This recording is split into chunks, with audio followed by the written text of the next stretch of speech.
Assalamualaikum warahmatullahi wabarakatuh. Perkenalkan, nama saya Siti Sarah. Saya dari kelas akuntansi 3B. Di sini saya akan mempresentasikan hasil analisis laporan keuangan yang telah saya buat terhadap PT Indofood CBP Sukses Makmur.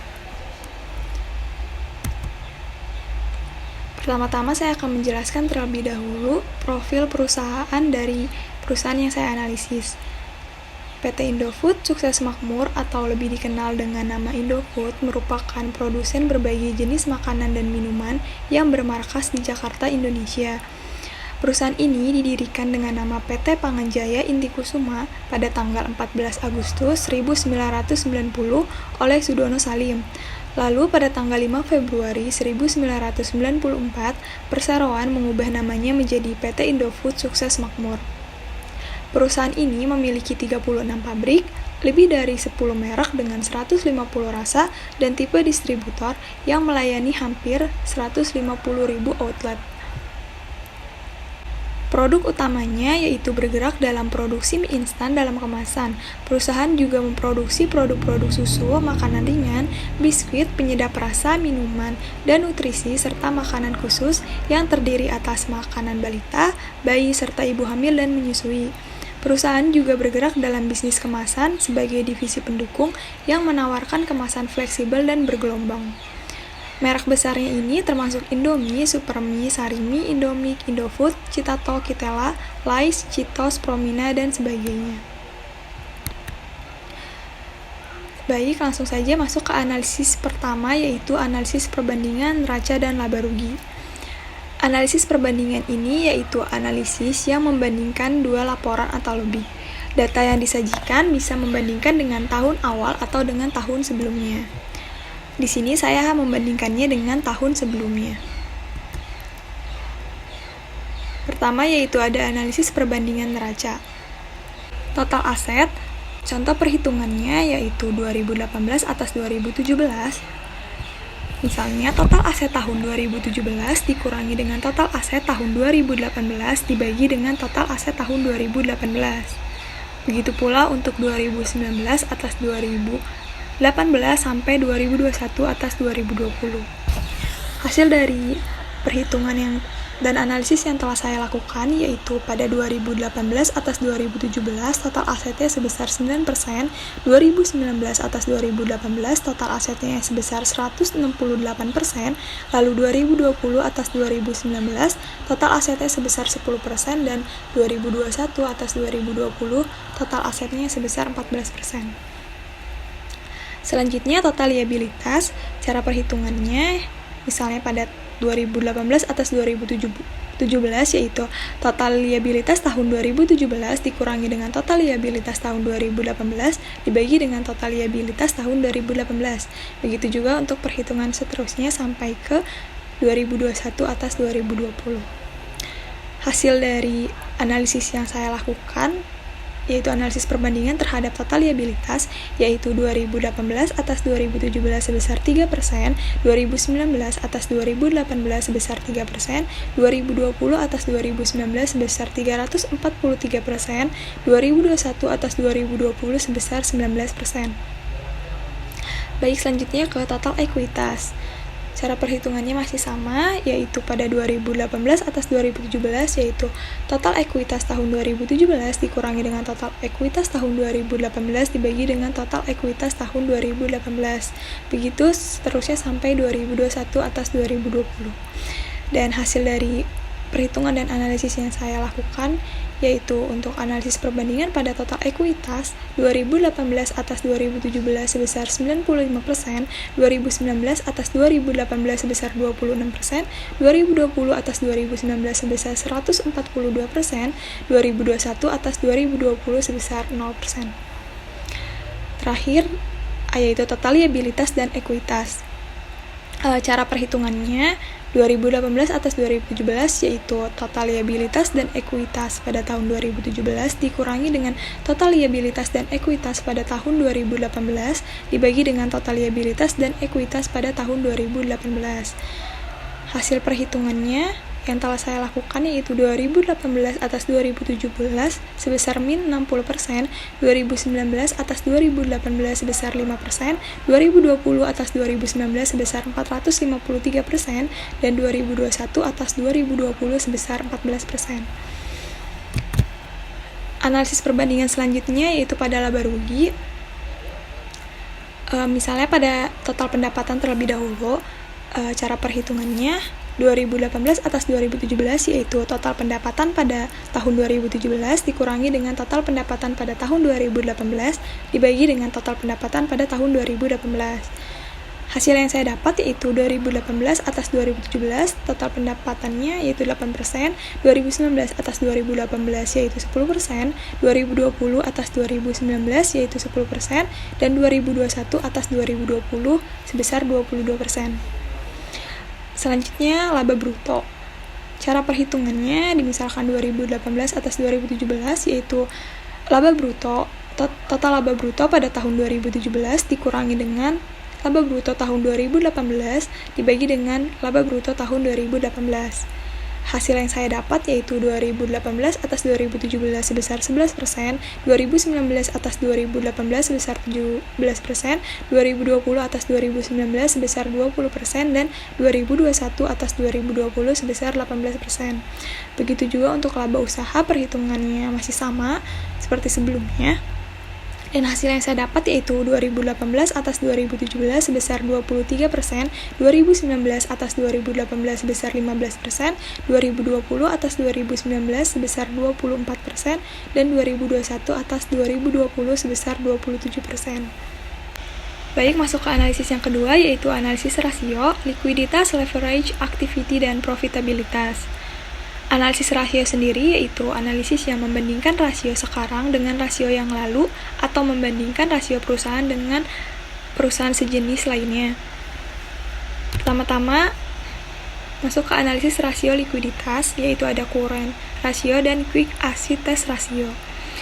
Untuk current ratio, cara perhitungannya yaitu total aktiva lancar dibagi dengan total hutang lancar. Dan pada bar yang warna biru ini yaitu merupakan current ratio pada PT Indofood, sedangkan yang warna oranye ini adalah current ratio untuk rasio industri. Selanjutnya yaitu quick asset test ratio. Cara perhitungannya yaitu dengan cara aktiva lancar ditambah persediaan lalu hasilnya dibagi dengan hutang lancar.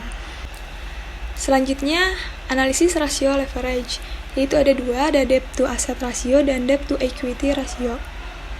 Untuk debt to asset ratio, cara perhitungannya yaitu dengan cara total hutang dibagi dengan total aktiva. Dan ini dibandingkan dengan rasio industri. Rasio industri ini pada warna oranye dan pada warna birunya itu PT Indofood CBP. Selanjutnya ada debt to equity ratio, cara perhitungannya yaitu dengan cara total hutang dibagi dengan total ekuitas dan dibandingkan juga dengan rasio industrinya. Selanjutnya masuk ke analisis rasio activity. Yang pertama ada total asset turnover, yaitu cara perhitungannya dengan cara penjualan dibagi dengan total aktiva. Lalu untuk receivable turnover, perhitungannya dengan cara penjualan dibagi dengan piutang. Analisis yang ketiga yaitu analisis rasio profitabilitas. Untuk gross profit margin, cara perhitungannya yaitu laba kotor dibagi dengan penjualan. Sedangkan untuk return of equity, cara perhitungannya yaitu dengan cara IT dibagi modal sendiri dikali 100%. Untuk yang warna oranye ini untuk rasio industrinya, sedangkan yang warna biru itu untuk PT Indofood-nya. Selanjutnya masuk ke analisis yang ketiga yaitu analisis common size, pada neraca dan laba rugi. Analisis common size sendiri yaitu analisis yang dalam analisis ini semua akun laporan neraca dinyatakan sebagai persentase dari total aset dan semua akun laba rugi dinyatakan sebagai persentase penjualan. Untuk laporan posisi keuangan, untuk total aset, cara perhitungannya yaitu semua akun aset dibagi dengan total aset lalu dikali dengan 100%. Dan dari 2017 sampai 2021 hasil analisis common size pada total asetnya yaitu sebesar 100%. Untuk total liabilitasnya, cara perhitungannya yaitu semua akun liabilitas dibagi dengan total pasifa, sedangkan total pasifa sendiri yaitu liabilitas ditambah dengan ekuitas. Dan pada tahun 2017 total liabilitasnya sebesar 36%, pada 2018 sebesar 34%, pada 2019 sebesar 31%, pada 2020 sebesar 51%, dan pada 2021 sebesar 54%. Selanjutnya masuk ke total ekuitas. Total ekuitas cara perhitungannya yaitu semua akun ekuitas dibagi dengan total pasifa. Pada tahun 2017, total ekuitasnya sebesar 64%, pada tahun 2018, total ekuitasnya sebesar 66%, pada tahun 2019, total ekuitasnya sebesar 69%, lalu pada tahun 2020 sebesar 49%, dan pada tahun 2021 sebesar 46%. Untuk total liabilitas dan ekuitas dari tahun 2017 sampai 2021 yaitu sebesar 100%. Selanjutnya yaitu analisis common size pada laporan laba rugi. Cara perhitungannya sendiri yaitu dengan cara komponen akun pada laba rugi dibagi dengan pendapatan bersih lalu dikali dengan 100%. Untuk total pendapatan dari tahun 2017 sampai 2021 sebesar 100%, lalu untuk laba bruto tahun 2017 sebesar 31%, untuk 2018 sebesar 32%, untuk 2019 sebesar 34%, untuk 2020 sebesar 37%, dan untuk 2021 sebesar 36%. Lalu untuk laba usaha tahun 2017 sebesar 15%, tahun 2018 sebesar 17%, tahun 2019 sebesar 17%, tahun 2020 sebesar 20%, dan tahun 2021 sebesar min 1%. Selanjutnya ada analisis tren, dan pada analisis tren kali ini saya menggunakan 2017 sebagai tahun dasarnya. Baik, untuk laporan neraca pada analisis tren, cara perhitungannya yaitu misalkan untuk total aset lancar, yaitu total aset lancar pada tahun 2018 dibagi dengan total aset lancar pada tahun 2017. Untuk total aset lancar tahun 2017 sebesar 100%, total aset lancar 2018 sebesar 85%, 2019 sebesar 100%, 2020 sebesar 125%, dan 2021 sebesar 205%. Total aset tidak lancarnya pada tahun 2017 sebesar 100%, untuk tahun 2018 sebesar 135%, untuk tahun 2019 sebesar 147%, untuk tahun 2020 sebesar 551%, dan untuk tahun 2021 sebesar 559%. Begitu pula untuk seterusnya, yaitu total asetnya sendiri dihitung dengan cara total aset pada tahun 2018 dibagi dengan total aset pada tahun 2017. Untuk total liabilitas jangka pendeknya juga, total liabilitas jangka pendek pada tahun 2018 dibagi dengan total liabilitas pendek pada tahun 2017. Dan ini adalah chartnya dari analisis tren laporan neraca. Untuk warna biru muda yaitu analisis tren neraca 2017, untuk warna abu-abu yaitu analisis tren neraca tahun 2019, untuk warna biru tua yaitu analisis tren neraca tahun 2021, dan untuk warna oranye ini yaitu analisis tren neraca 2018, dan warna kuning untuk analisis tren neraca tahun 2020. Selanjutnya pada laporan laba rugi analisis tren, untuk perhitungannya yaitu contohnya pada akun pendapatan yaitu total pendapatan pada tahun 2018 dibagi dengan total pendapatan pada tahun 2017. Begitu juga untuk laba usaha, yaitu total laba usaha pada 2018 dibagi dengan total laba usaha pada 2017. Untuk pendapatan pada 2017-nya sebesar 100%, 2018-nya sebesar 108%, 2019-nya sebesar 119%, 2020-nya sebesar 131%, dan untuk 2021-nya sebesar 160%. Untuk laba usaha 2017 sebesar 100%, 2018 sebesar 123%, 2019 sebesar 142%, 2020 sebesar 176%, 2021 sebesar 223%. Untuk laba sebelum pajak, tahun 2017 sebesar 100%, tahun 2018 sebesar 124%, tahun 2019 sebesar 143%, 2020 sebesar 191% dan untuk tahun 2021 sebesar 191%.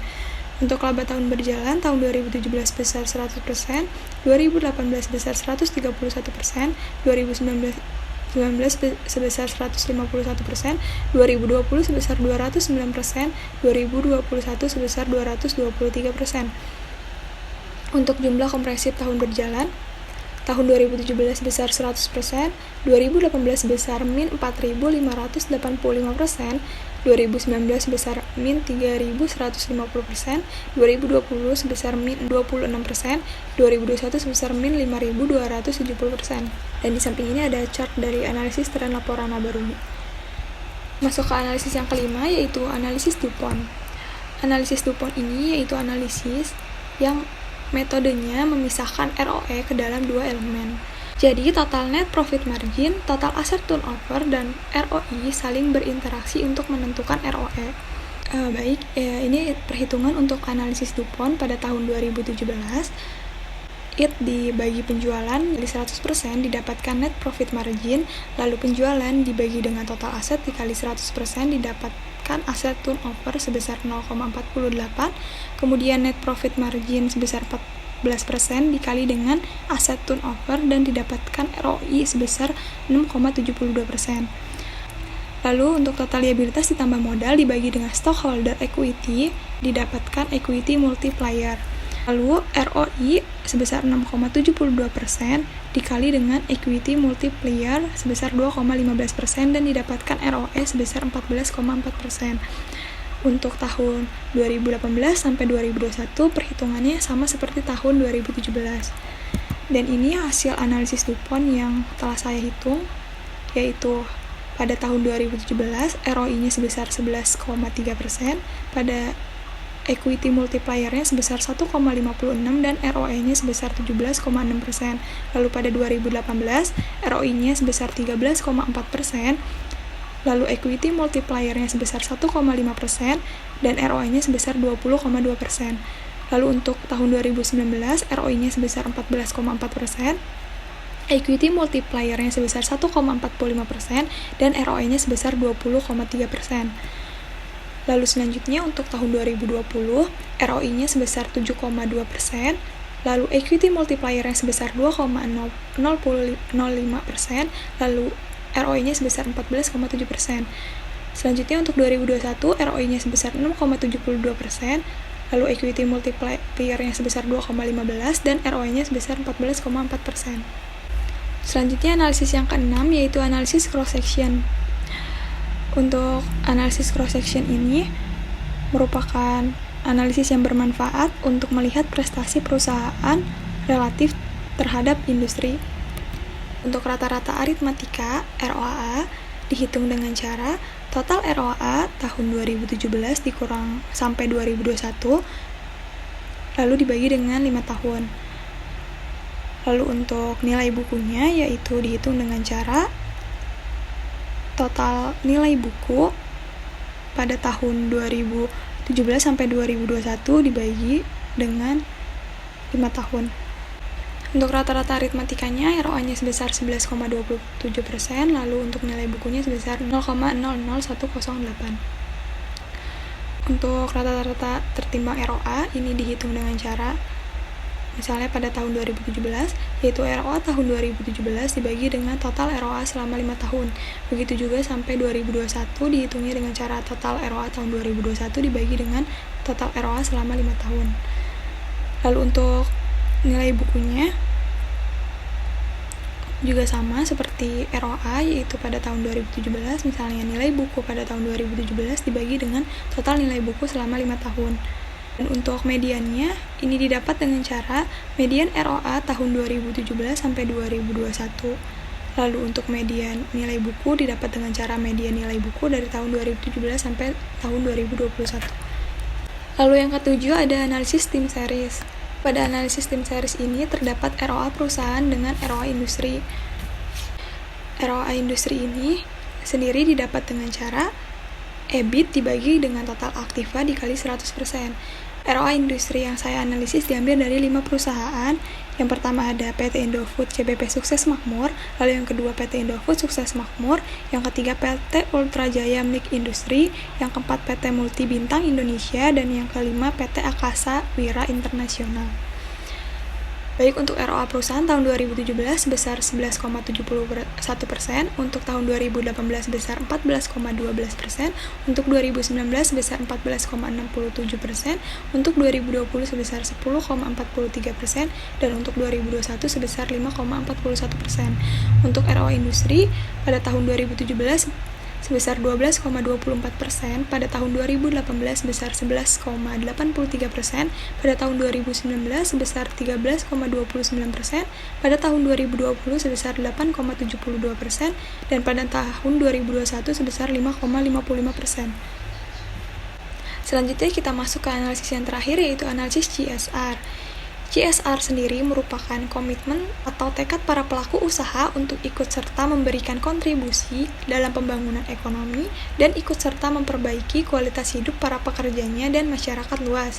Nah, pada program CSR PT Indofood CBP Sukses Makmur ini, yang pertama ada Indofood Riset Nugraha, yang kedua ada Indofood Peduli, yang ketiga ada Permajaan Posyandu, dan yang keempat ada program kemitraan.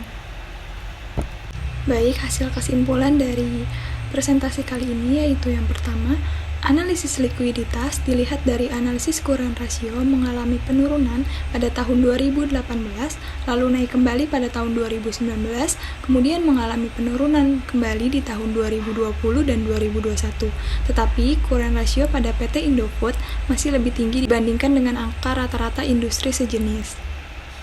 Sedangkan quick ratio sama halnya dengan current ratio mengalami kenaikan dan penurunan tetapi masih lebih tinggi dibandingkan dengan rata-rata industri perusahaan sejenis. Lalu yang kedua, analisis leverage. Berdasarkan analisis rasio total utang terhadap total aktiva PT Indofood dinyatakan cukup baik karena di bawah rata-rata industri. Sementara untuk debt to total equity ratio pada tahun 2017 sampai 2019 menunjukkan angka yang cukup kecil karena berada di bawah rata-rata industri, tetapi sedikit lebih besar dari rasio industri pada tahun 2020 dan 2021. Lalu yang ketiga, analisis aktivitas perusahaan dalam hal rata-rata umur piutang dinyatakan baik. Tingkat perputaran yang relatif cepat karena tingkat perputaran PT Indofood berada di bawah rata-rata industri. Selain itu, perputaran persediaan dinyatakan baik pada tahun 2017 sampai 2019 karena di atas rata-rata industri, tetapi buruk pada tahun 2020 dan 2021. Lalu yang keempat, hasil analisis profitabilitas PT Indofood dilihat dari profit margin cukup baik karena berada sedikit di atas rata-rata industri. Sedangkan untuk ROE mengalami kenaikan dari tahun 2017 sampai 2021, tetapi juga menunjukkan kinerja buruk karena di bawah rata-rata industri. Lalu yang kelima, kinerja keuangan PT Indofood selama tahun 2017 sampai 2021 berdasarkan ROA dinilai sangat baik. Hal ini berdasarkan hasil perhitungan rata-rata ROA selama 5 tahun yaitu 11,27%, yang berada di atas standar industri yaitu sebesar 10,32%. Lalu yang keenam, kinerja keuangan PT Indofood selama tahun 2017 sampai 2021 berdasarkan ROE dinilai sangat bagus. Hal ini berdasarkan hasil perhitungan rata-rata ROE selama 5 tahun yaitu 17,44% dan masih di atas standar industri. Baik, saran yang dapat saya sampaikan yang pertama, pada analisis likuiditas untuk tahun 2018, 2020, dan 2021, current ratio perusahaan mengalami penurunan sehingga perusahaan perlu meningkatkannya dengan cara mengelola jumlah hutang lancar perusahaan, mengingat jumlah aktiva lancar yang dimiliki perusahaan untuk menjamin hutang lancar terbatas. Lalu yang kedua, pada analisis profitabilitas, PT Indofood menunjukkan kinerja yang kurang baik. Hal ini terlihat pada ROE perusahaan. Pihak manajemen seharusnya berusaha semaksimal mungkin untuk memaksimalkan laba perusahaan sehingga perusahaan mampu menghasilkan profit yang selalu meningkat setiap tahunnya. Peningkatan laba ini dapat dilakukan dengan penghematan biaya produksi atau peningkatan penjualan. Lalu yang ketiga, perusahaan sebaiknya tetap mempertahankan dalam menggunakan dan mengelola keseluruhan aktiva yang dimiliki secara efisien, agar kedepannya perusahaan mampu untuk menghasilkan penjualan dan laba yang lebih tinggi. Perusahaan juga tetap mempertahankan dalam mengelola modalnya secara lebih efektif dan tetap konsisten dalam usaha-usaha pemasaran untuk meningkatkan penjualan dan memperluas pangsa pasar. Baik, sekian presentasi yang dapat saya sampaikan. Kurang lebihnya mohon dimaafkan. Wabillahi taufik wal hidayah. Wassalamualaikum warahmatullahi wabarakatuh.